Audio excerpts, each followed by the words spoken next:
Hello दोस्तों, आइए जानते हैं चाणक्य कौन थे और उनकी कहानी क्या थी। आचार्य चाणक्य को ही कौटिल्य, विष्णुगुप्त और वात्स्यायन कहते हैं। उनका जीवन बहुत ही कठिन और रहस्यों से भरा हुआ है। आओ जानते हैं उनके जीवन की संक्षिप्त कहानी। मगध के सीमावर्ती नगर में एक साधारण ब्राह्मण आचार्य चाणक्य रहते थे। चाणक्य मगध के राजा से असंतुष्ट थे। चाणक्य किसी भी तरह महामात्य के पद पर पहुंचकर राज्य को विदेशी आक्रामकताओं से बचाना चाहते थे।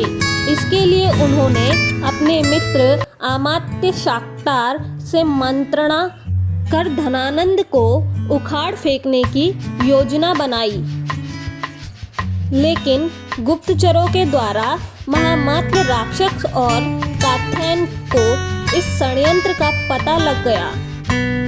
उसने मगध सम्राट धनानंद को इस षड्यंत्र की जानकारी दी, चाणक्य को बंदी बना लिया और राज्य भर में खबर फैला दी गई कि राजद्रोह के अपराध में एक ब्राह्मण की हत्या की जाएगी।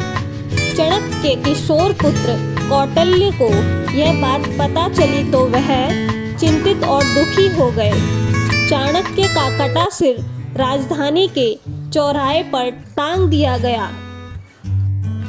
पिता के कटे हुए सिर को देखकर कौटिल्य की आंखों में आंसू टपक रहे थे। उस वक्त चाणक्य की आयु 14 वर्ष थी। रात के अंधेरे में उसने बांस पर टंगे अपने पिता के सिर को धीरे धीरे नीचे उतारा और एक कपड़े में लपेटकर चल दिए। अकेले पुत्र ने पिता का दाह संस्कार किया।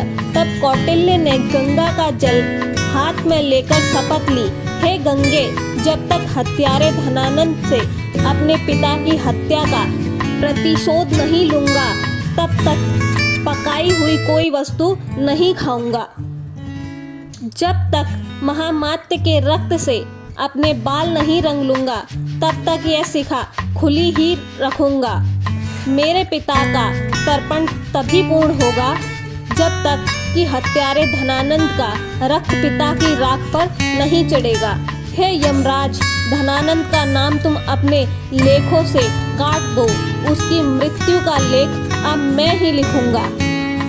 इसके बाद कौटिल्य ने अपने नाम बदलकर विष्णुगुप्त रख लिया। एक विद्वान पंडित राजा मोहन ने विष्णुगुप्त को सहारा दिया। राजा मोहन ने विष्णुगुप्त की प्रतिभा को पहचाना और उन्हें तक्षशिला विश्वविद्यालय में दाखिला दिलवा दिया। यह विष्णुगुप्त अर्थात चाणक्य के जीवन की एक नई शुरुआत थी। तक्षशिला में चाणक्य ने न केवल छात्र, कुलपति और बड़े बड़े विद्वानों को अपनी ओर आकर्षित किया, बल्कि उसने पड़ोसी के राजा पोरस से भी अपना परिचय बढ़ा लिया। सिकंदर के आक्रमण के समय चाणक्य ने पोरस का साथ दिया। सिकंदर की हार और तक्षशिला पर सिकंदर के प्रवेश के बाद विष्णुगुप्त अपने गृह प्रदेश मगध चले गए और यहाँ से प्रारंभ हुआ उनका एक नया जीवन। उन्होंने विष्णुगुप्त नाम से शाक्तार से मुलाकात की। पिता का मित्र शाक्तार, जो अब बेहद ही वृद्ध हो चला था, चाणक्य ने देखा कि मेरे राज्य की क्या हालत कर दी है। धनानंद ने उधर विदेशियों का आक्रमण बढ़ता जा रहा था और इधर ये दुष्ट राजा नित्य मदिरा और हिंसा में डूबा हुआ है। एक बार विष्णुगुप्त भरी सभा में पहुंच गए। चाणक्य ने उस दरबार में क्रोधवश ही अपना परिचय तक्षशिला के आचार्य के रूप में दिया और राज्य के प्रति अपनी चिंता व्यक्त की। उन्होंने यूनानी आक्रमण की बात बताई और शंका जाहिर है कि यूनानी हमारे राज्य पर भी आक्रमण करने वाला है। इस दौरान उन्होंने राजा धनानंद को खूब खरी खोटी सुनाई और कहा कि मेरे राज्य को बचा लो महाराज। लेकिन भरी सभा में आचार्य चाणक्य का अपमान हुआ, उपहास उड़ाया गया। में चाणक्य फिर से शाक्तर से मिलते हैं और तब तक शाक्तार बताते हैं कि राज्य में कई असंतोषी पुरुष और समाज है। उनमें से एक चंद्रगुप्त मुरा का पुत्र है। किसी संदेश के कारण धनानंद ने मुरा को जंगल में रहने के लिए विवश कर दिया था।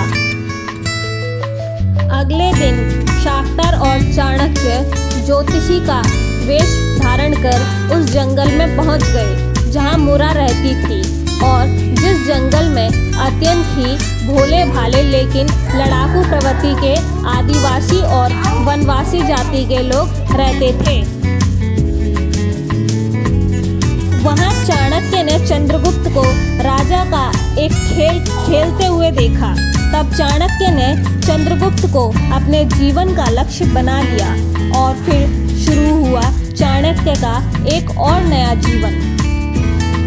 कौटिल्य उस विष्णुगुप्त अर्थात चाणक्य पुत्र चाणक्य ने तब चंद्रगुप्त को शिक्षा और दीक्षा देने के साथ ही भील आदिवासी और वनवासियों को मिलाकर एक सेना तैयार की और धनानंद के साम्राज्य को उखाड़ फेंककर चंद्रगुप्त को मगध का सम्राट बनाया।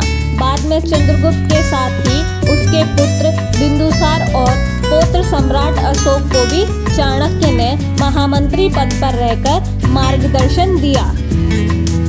चाणक्य की मृत्यु कैसे हुई, आइए जानते हैं। आचार्य चाणक्य की मौत एक रहस्य है। इतिहासकारों में इसको लेकर मतभेद है।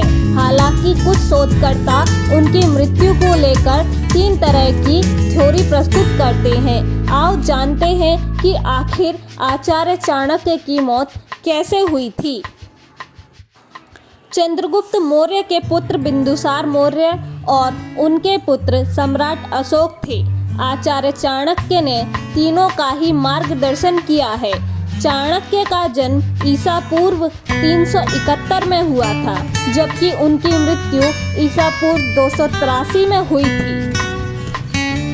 चाणक्य का उल्लेख मुद्राक्ष, बृहत कथाकोश, वायु पुराण, मत्स्य पुराण, विष्णु पुराण, बौद्ध ग्रंथ, महावंश, जैन पुराण आदि से मिलता है। बृहत कथाकोश अनुसार चाणक्य की पत्नी का नाम यशोमती था। मुद्राक्ष के अनुसार चाणक्य का असली नाम विष्णुगुप्त था। चाणक्य के पिता चणक ने उनका नाम कौटिल्य रखा था। चाणक्य के पिता चणक की मगध के राजा द्वारा राजद्रोह के अपराध में हत्या कर दी गई थी। चाणक्य ने तक्षशिला के विद्यालय में अपनी पढ़ाई पूरी की। कौटिल्य नाम से अर्थशास्त्र एवं नीतिशास्त्र लिखा है। कहते हैं कि वात्स्यायन नाम से उन्होंने ही कामसूत्र लिखा था। चाणक्य ने सम्राट पुरु के साथ मिलकर मगध सम्राट धनानंद के साम्राज्य के खिलाफ राजनीतिक समर्थन जुटाया और अंत में धनानंद के नाश के बाद उन्होंने चंद्रगुप्त को मगध का सम्राट बनाया और खुद महामंत्री बने। चंद्रगुप्त के दरबार में ही मैगस्थनीज आया था, जिसने इंडिका नामक ग्रंथ लिखा था। चाणक्य के कहने पर सिकंदर के सेनापति सेल्यूकस की बेटी हेलेना से चंद्रगुप्त ने विवाह किया था। आचार्य चाणक्य की मौत के बारे में कई तरह की बातों का उल्लेख मिलता है। कहते हैं कि वे अपने सभी कार्यों को पूरा करने के बाद एक दिन एक रथ पर सवार होकर मगध से दूर जंगलों में चले गए थे और उसके बाद वे कभी लौटकर वापस नहीं आए। कुछ इतिहासकार मानते हैं कि उन्हें मगध की ही रानी हेलेना ने जहर देकर मार दिया था और कुछ मानते हैं कि हेलेना ने उनकी हत्या करवा दी थी। कहते हैं कि बिंदुसार के मंत्री सुबंधु के षड्यंत्र के चलते सम्राट बिंदुसार के मन में यह संदेह उत्पन्न हुआ कि उनकी माता की मृत्यु का कारण चाणक्य थे। इस कारण धीरे धीरे राजा और चाणक्य में दूरी बढ़ती गई और एक दिन चाणक्य हमेशा के लिए महल छोड़कर चले गए। हालांकि बाद में बिंदुसार को इसका पछतावा हुआ। एक दूसरी कहानी के अनुसार बिंदुसार के मंत्री सुबंधु ने आचार्य को जिंदा जलाने की कोशिश की थी, जिसमें वे सफल भी हुए। हालांकि ऐतिहासिक तथ्यों के अनुसार चाणक्य ने खुद प्राण त्यागे थे या फिर वे किसी षड्यंत्र का शिकार हुए थे। आज तक यह साफ नहीं हो पाया है।